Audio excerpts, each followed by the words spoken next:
Our next guest, Sohan, she is a clinical psychologist in private practice. She has worked with children, young persons, and their families in relation to child protection, juvenile crime, and family issues. She holds a PhD in psychology from NUS and is a registered member of the Singapore Psychology Society. She provides training, consultation, and clinical supervision on child welfare and trauma-informed practices. She's a mom to 2 young adults. Also, we have our guest here, Mercy. She is the heart behind Nurture Growth and Nurture Relationship. She has 20 years of experience in social work, specializing in trauma care and parenting. She's also a approved trainer in TFCBT, in short for Trauma-Focused Cognitive Behavior Therapy. Besides her training from her master's in social work, psychology, and counseling, Mercy's approaches are also informed by evidence-based parenting programs like Triple P for Positive Parenting Program and Let's Connect. She's passionate about professional growth, providing guidance and training to practitioners. On top of that, she's also a mother of a 6-year-old adorable little girl, and she has also fostered a teenage girl. So now let us jump into the topic of today, which is raising resilient kids, parenting through challenges. So for both of you as parents, I think it's very apt to ask both of you, what are the challenges of today's parenting? Right, yeah.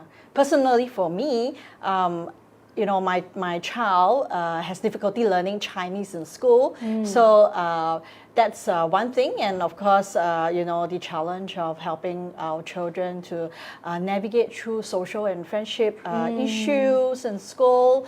And the challenge that I think many parents will be able to identify with, that is the need to control the use of devices so that they are not reliant on devices, but at the same time being technologically savvy. Yeah, that's for me. Yeah. Okay. Yeah. What about Sohan? So for me, well, my kids are now young adults, but I guess one of the things that I've always found challenging is really time management. So in this day and age, everything is just so fast paced.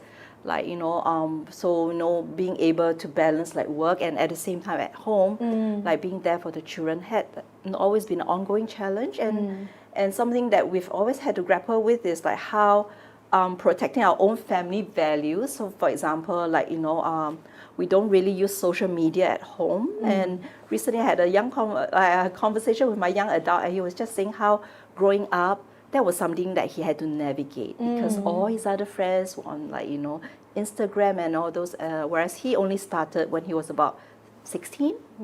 So those are some of the challenges. So it sounds like all these challenges of learning, of making friends even, and also the social media, which is very common and a huge part of today's challenges. It's all in a melting pot and all affecting one another. There's never just one clear, compartment of all these challenges. So with all these challenges around, what would you say is resilience in today's age? What is resilience?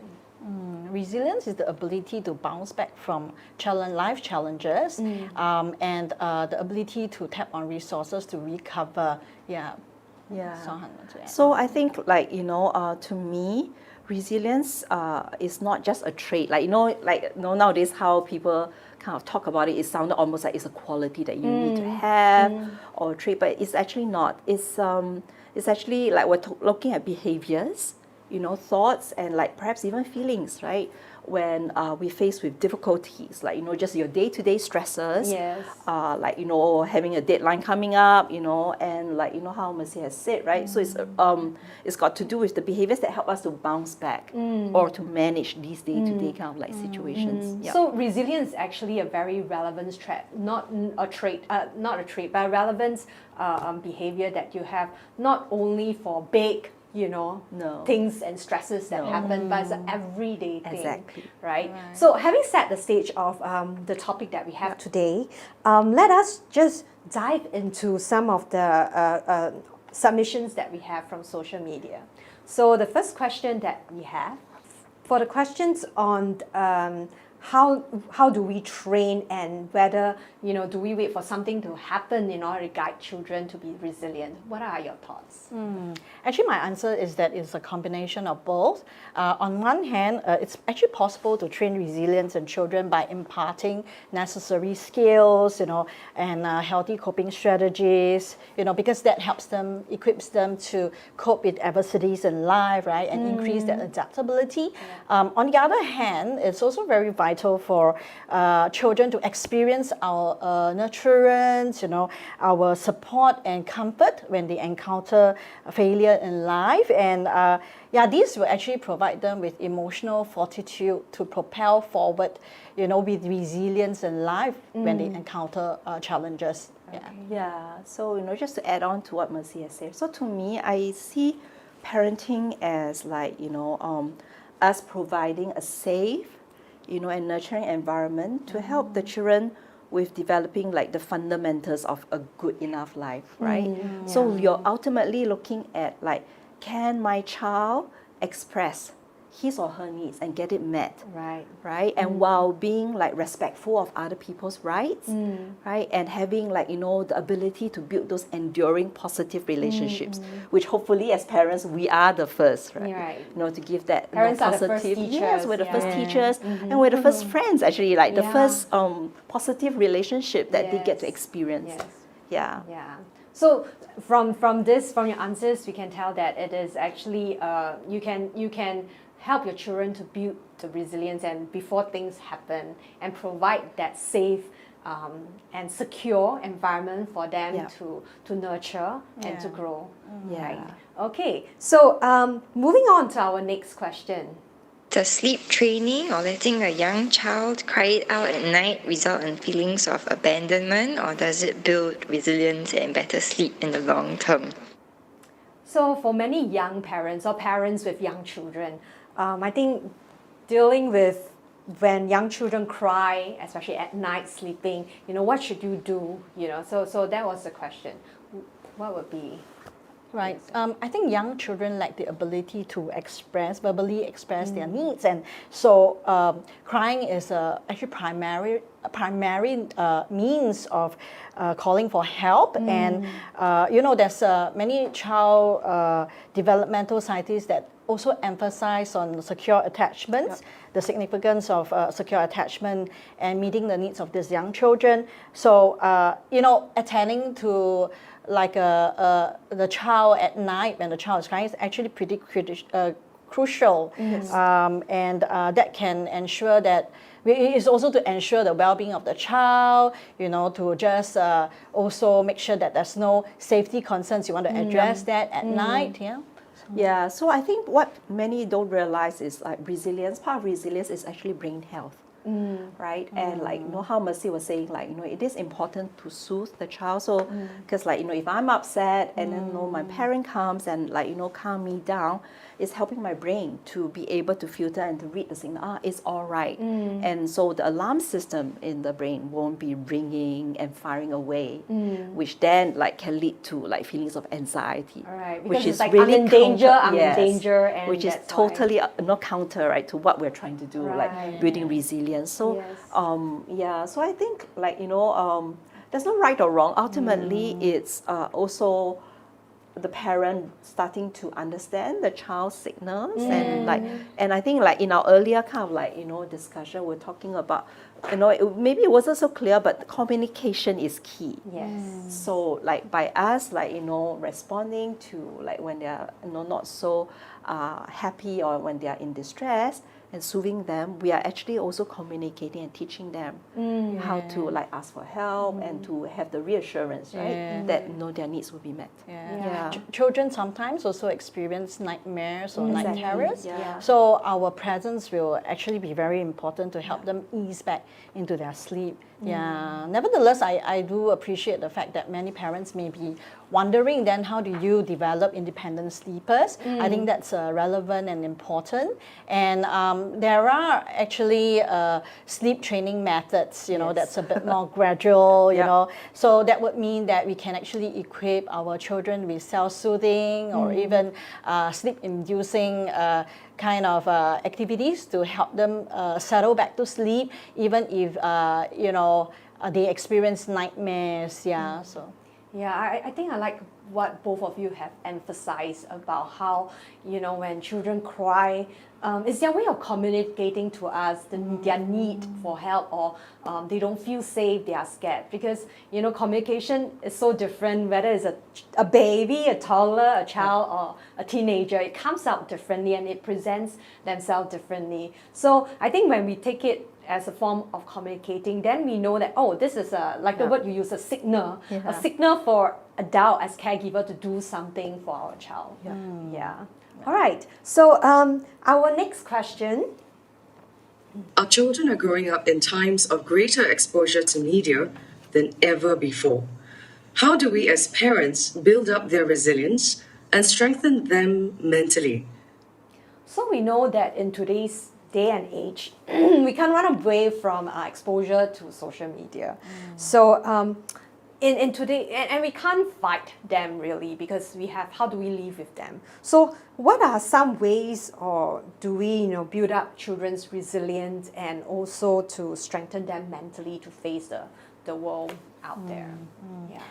You're right to say that the world is changing, and that technology can sometimes appear as a necessity, and we know that many children learn via devices as well in school, and so I think it's very relevant and apt for parents to be asking these questions, right? How do we help our children to navigate in a way that will ensure their safety? Because personally as a professional, I'm very aware that many young people may experience cyberbullying or experience rejection through cyberspace as well.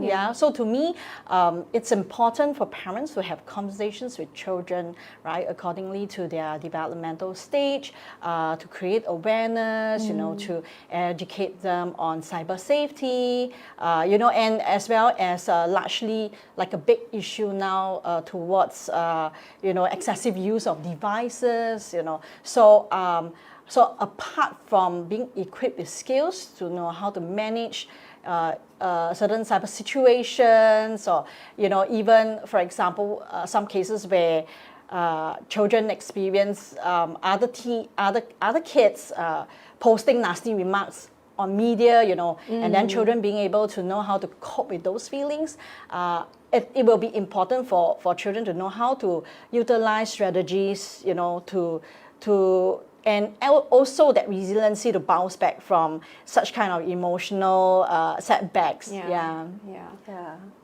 So to me, it comes back, right, to how we earlier on we were talking about, you don't kind of like just, talk about resilience as like a quality, or even like, we kind of like don't want to wait until something happens.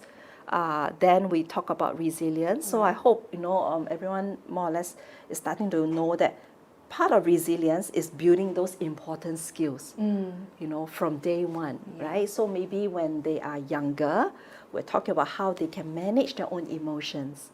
And then as they're older, like, when it comes to social media, is having the ability to have those conversations, right? To communicate, hey, I'm just not so sure, I've got this like friend request, like, how can I do it? Like, and that they have that relationship with the parents, right? And the safety to have those conversations, and then we can guide them to make the best decisions that they can make.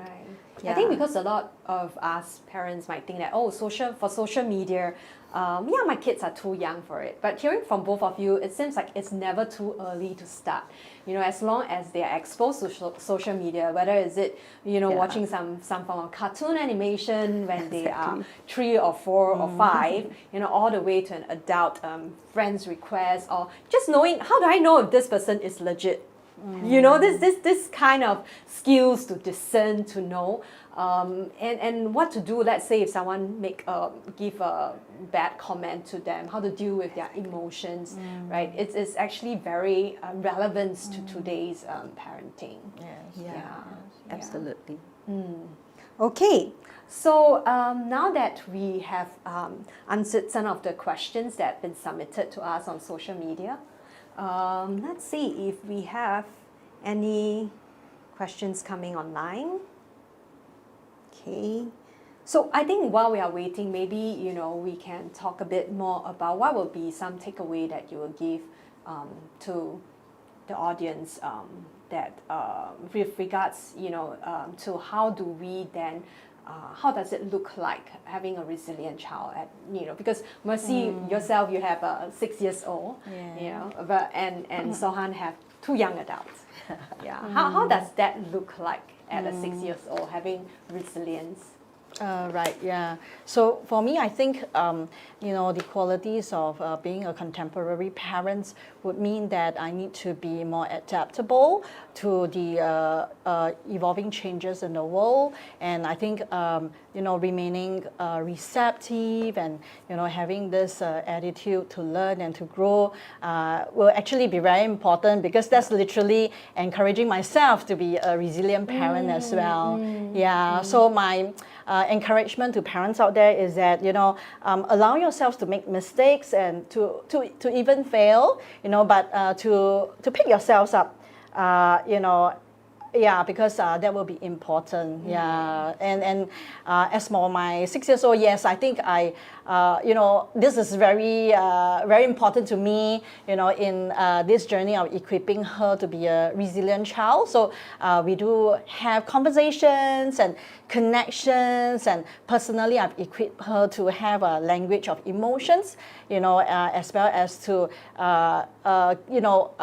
teach her the idea that showing emotions is not, being weak, but it's a way to have deep connections, to reach out for resources, for help. And so that's for me, what I do as a parent to a 6 years old, allowing her to share her failures in school, her rejections in school, and having conversations around that, and then educating her appropriately to her knowledge at the age of 6. So along the similar lines with Mercy, I think we don't do enough in our society, right, to talk about those failures. A lot of times, right, we celebrate successes, but we hardly talk about failures. But everyone has a different path, and I like while my children were growing up, I always tell them, if life is without mistakes or failures, right, it will be too boring, actually, if you think about it, right? You're like, okay, well, test, I got 100 marks and everything is so smooth sailing. We might not think that way when we are experiencing for it, sure. but on hindsight, looking back, you're like, oh yeah, it adds flavors to our life. And I'm a geek, I'm all into brain science. So actually, what people don't realize is when we make mistakes, the brain is actually geared up to pay attention, and that's actually the best opportunity to learn new skills. So I think this is something that maybe parents maybe need the assurance as well. It's all right because remember, we are the first teachers. We are the first people who socialize the children. So it's not a bad idea to demonstrate mom messed up. Well, I'm sorry, oopsie. And then, right, we find ways to kind of deal with it. And it actually is a good opportunity for the children to learn as well. Because you were right to say, how many of us remember how many A's or how well we did, but remember the mistakes that we make, because we don't want to make the same mistakes again. I remember what you say, that parents are the first teacher and hopefully the closest teacher that we have. So if we don't demonstrate to our child, how do we pick our child? How do we pick ourselves up when we make a mistake, where we have oopsie? Where would our child learn if not from us? Right? Would they be able to learn then from outside? The chances are much lesser than if we intentionally, take these opportunities to show them how you can, bounce back when you make mistakes. when there's a oopsie, when you're embarrassed and so on. Yeah, absolutely. So I would like to add on, by posing a couple of questions to our parents out there, because I think in the context of Singapore, it is common to equate successful parenting as, academic achievements.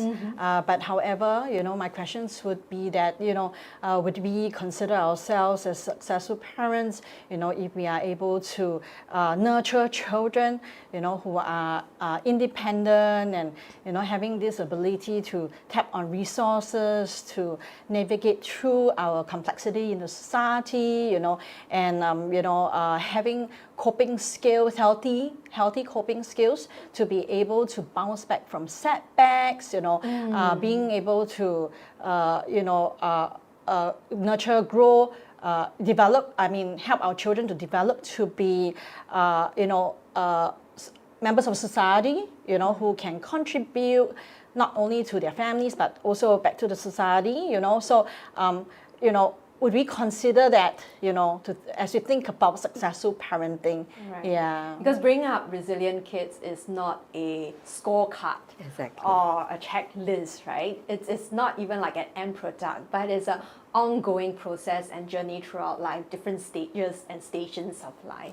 Yeah. Back to a more specific question that someone have asked, is regarding how do I manage my child's meltdown and teach him to be resilient? So we are talking about oopsie and, we are talking about, when mistakes happen, when there's misbehavior. How do we take that as an opportunity to teach the child about resilience? That's a very good one. Or maybe our positive parenting expert can start first. Right. Yeah, I think that's important.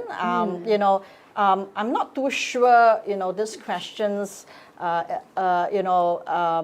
when this question is asked, is it for like a much younger child or an older child, But, it will be important, like for the very young children, it will be important to help comfort and soothe the child. But however, for older children, it will be important for the child first to calm the child down, right? Have strategies to be able to calm down, and then allow the child to be able to find language to express what might be the cause of the meltdown. So to add on, I think firstly, my suggestion, because I've been there before, I'm going to share with everyone the secret. If you're talking about really a young child, like preschool age or younger, it's good to find the fire exit, quiet corners of the mall if you're out shopping, and maybe help move your child to that quiet corner so that we also will not feel the anxiety of everyone looking at us. Because don't forget, while the child is having a meltdown, we parents also can have anxiety, and definitely. Our emotions might also be running high.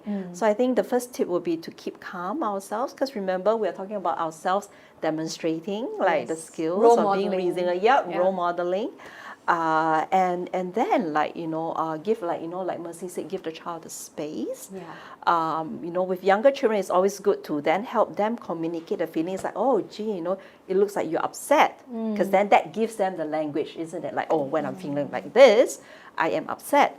Of course, then with older children, we can always talk about what did we say about having these when you have these moments, what can help you to calm down? So as they grow older, we can kind of almost push it back to them, right? To get them, encourage them, empower them to think about how can they calm themselves down. Because it's back to the theme of communicating, and like you say, what is the signal of that meltdown? Because sometimes children are not able to express their frustration, or their disappointment, their jealousy or embarrassment. It come out in meltdown. And as you both mentioned, how adults respond to this meltdown is role modeling for them, and also sending a message. Is this feeling's bad? I shouldn't have this feeling. I should hide it. Or if my caregiver, my mom, my dad, can able to address it in a calm way, then that teaches me how to deal with it when I'm feeling that way too. Thank you. So let's see. We do have a question about modeling resilience to children. So I think we did answer part of it, you know, like how, because we are role model, how we respond to mistakes and oopsie and failures is showing them, you know, how to be resilient, how to, what to say and what to do. The very nitty gritty of what to do, what to say to them.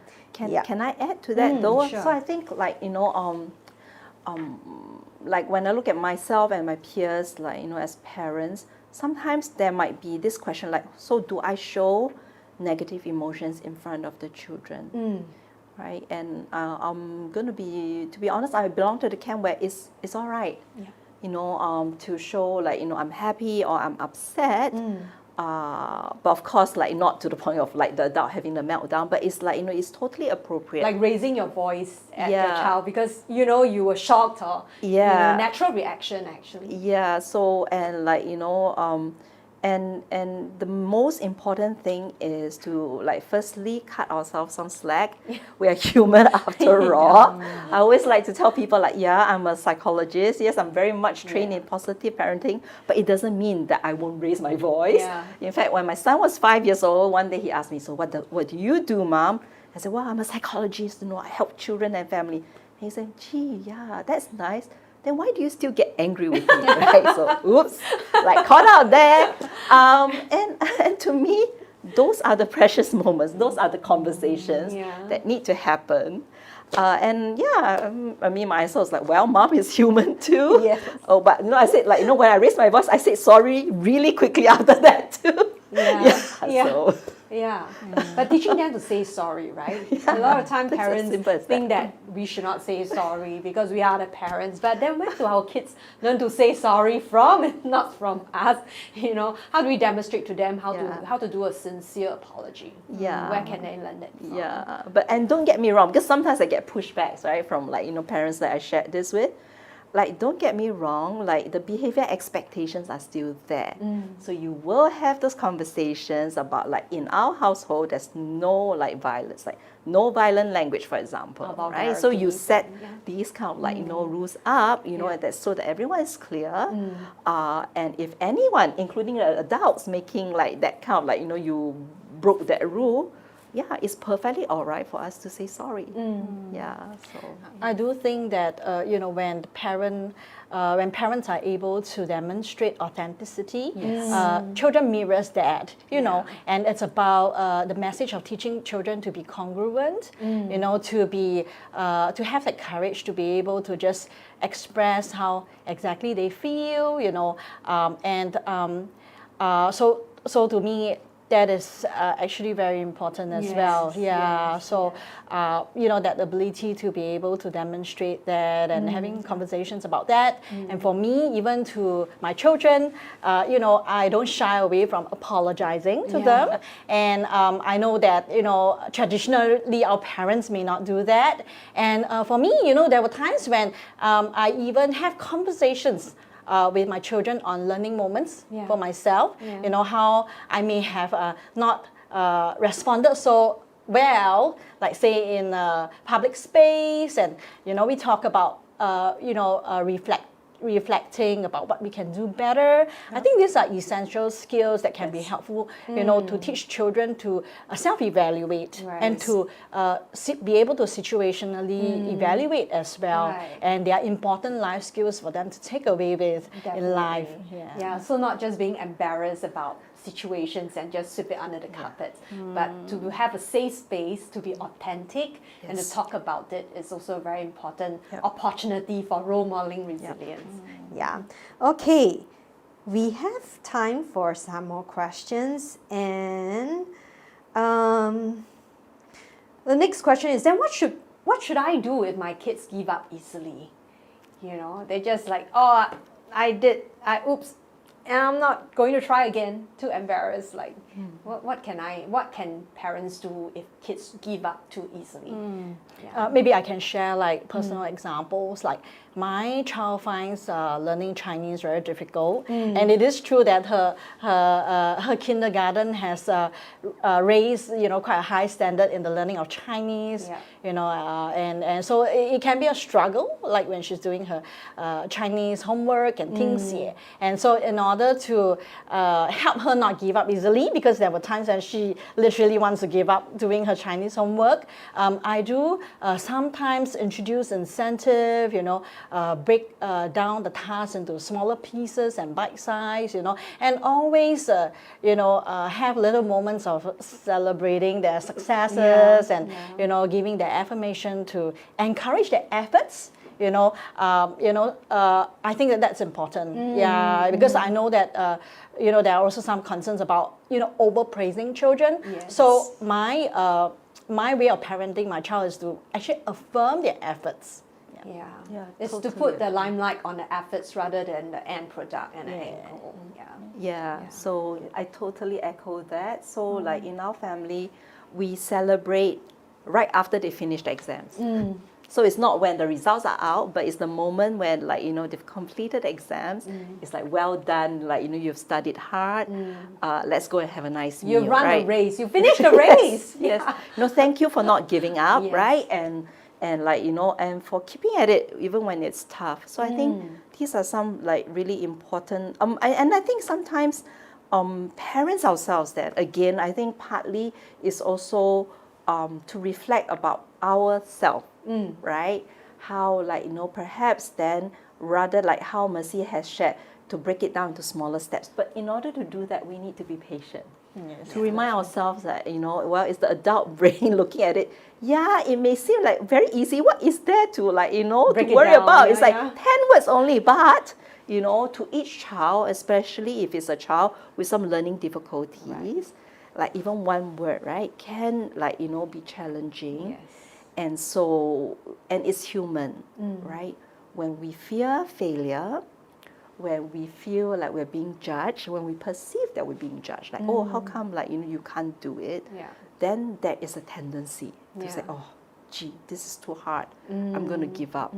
Yeah. So I think sometimes it involves us slowing down, right? Yes, right. Ultimately, we know our child the best.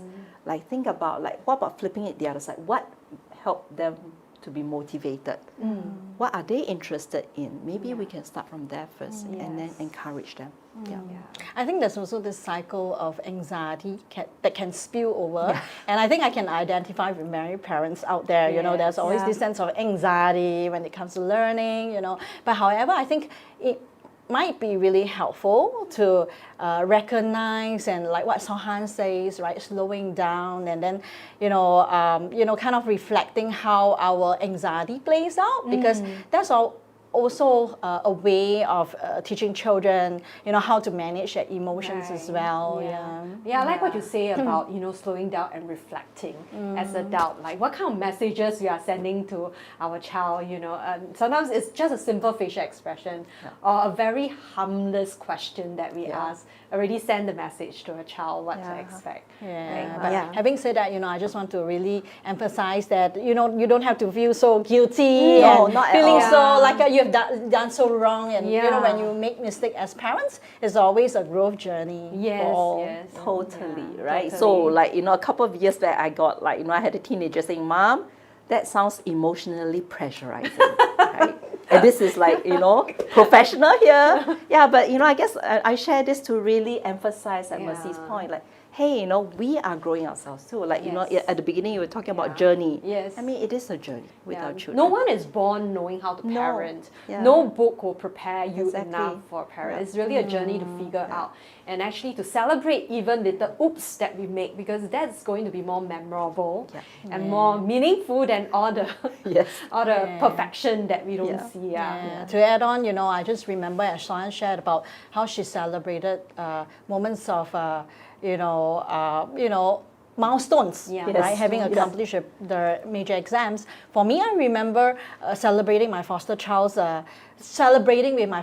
even before the start of PSLE. Just to remember, let them know that. The significance of they themselves, who they are, not just about their achievement. Okay. I I think this will be one of our last questions. What are some good life skills to teach my kids from a young age to cultivate resilience? What are some skills, like practical skills to have to cultivate that's a good resilience? question. Yeah, very practical questions. Yeah, that's a very good question. For me, I think like from a very young age, one of the things that I teach my child is the language of expressing her feelings, and also some soothing strategies. My daughter had just had this conversation with me 2 nights ago about how she felt rejected, because she was missed out in a birthday invitations. I'm very glad that she was able to talk about her angry feelings, and we talk about how beyond those anger will actually hurt feelings. And it was very interesting as a 5-year-old turning 6-year-old child to be asking me that question, in the context of application in school, because she asked me, Mom, then, what should I do? Mommy, what should I do in order to feel better in that context, right?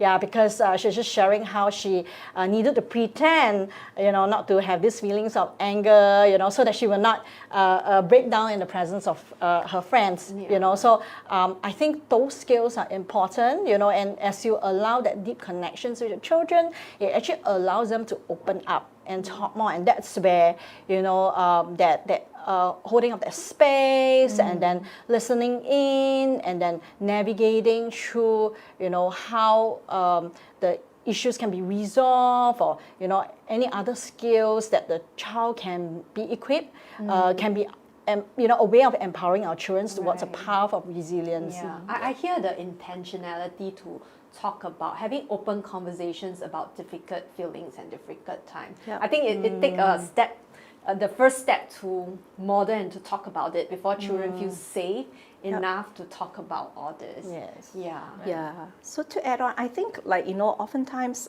maybe we don't talk enough about it.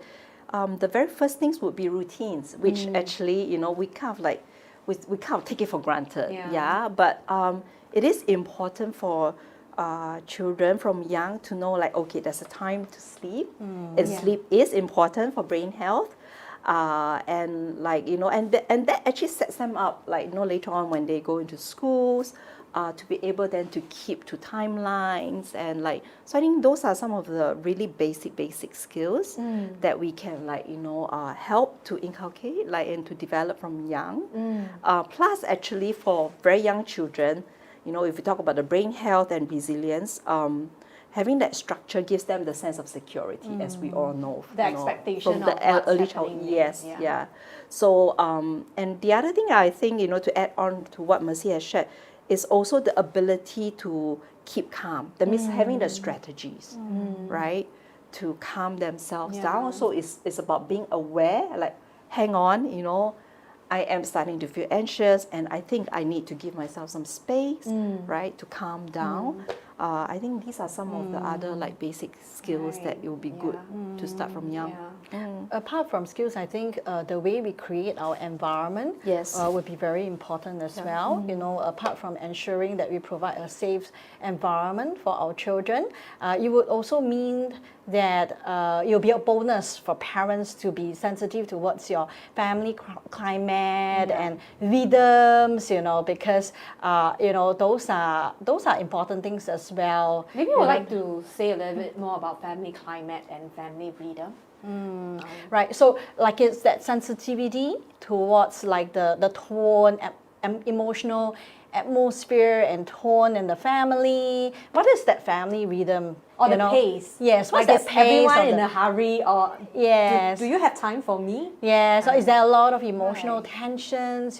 How do we create environment, right? Like personally, right? I have a spouse that's an educator. My foster child used to come back home, feeling stressed. So for me, it was very intentional. I was trying to create a more therapeutic home, with greens and with soothing sounds of fountains, So those are things that parents can do as well to create that kind of rhythm, a calm space after a day's challenge out there in the school, or especially when they have a bit more difficult days. Yeah, totally agree. So to add on, it brings to mind My son actually has a learning difficulty. He had a hard time paying attention. It's not that he doesn't want to, but he was just challenged in that. And I remember at lower primary school, he failed his very first test. And he kind of like came up to me and said, "Mom, I need to tell you something, but promise me, you won't get angry." Right? And I mean, and then so that I said, "Okay, I promise," right? I promise that I won't get angry. And then he said, "Yeah, oh, sorry, I failed my first test." Right? And so that was one of his first failures. And I mean, honestly, inside, this was a parent who said, "Oh my gosh, he failed his test, like, what to do?" But I kept to my promise. I kept calm enough and said, "Well, yeah, thank you for telling me the truth." Right? And okay, so we failed. So let's see what we can do the next round so that you won't be failing your test. Yeah, so I think I share this, right, to really underline the part about being more aware of our own own reactions and also setting up that home environment, like you say. Yeah, I mean, I am a very loud person. We talk very loudly, so don't get me wrong. We're not that all calm, but so I guess it's also to each family our own kind of style. But overall, we are talking about creating that positive and safe enough environment where we all can communicate, right? And just talk about it, and then let's problem solve together. Okay. I think that's such a wonderful, sharing and very authentic about what actually goes on at home. Despite being professionals, we also have home life. Exactly. We are also real. And it's really this struggle that keep us relevant about what is the daily struggle that parents have. It's the same as what we have as parents with our own kids also. So thank you very much. I mean, what I hear is that first, is to be able to identify the emotions, why emotion literacy is so important, so that you can put a label to what am I feeling. Then having that word also help us to communicate to dad or mom what's going on. And I think as adults, I think a huge part of it is also a lot of self-reflection, a lot of intentionally to make ourselves ready for this conversations we want to have for our child, at different ages. And also giving that space and the time and building that culture. If you might have a certain culture, but you can also intentionally, tweak it to make it something that's what the child needs also. That's what I hear from you all. Okay, I think we have come to the end of our conversation. I would like to invite both of you to give us some parting shots, if you have, about raising resilient children. Be parents who grow in your journey of resiliency as well. Allow yourself to make mistakes, to even fail, and tell yourself that it's okay. I'll pick myself up again, have connections, get support, in this journey, because really indeed it is a learning journey towards growth. Yeah, totally agree. And so for me, it will be relationship is key. So as long as we have the relationship and the connection, what's the hurry? We don't need to be solving, right? That problem, just like that. And resilience is really a lifelong journey. How Mercy says, for us, if as parents, as professionals, we are learning, as we grow. So thank you both of you for your very invaluable sharing with all of us. And we will have, I think we still might have some questions coming in, but we'll address all this question in the coming weeks, subsequent weeks, through our Instagram posting. So please do look out for it. And last but not least, thank you everyone for spending your lunchtime with us. We hope to catch up with you real soon. Thank you.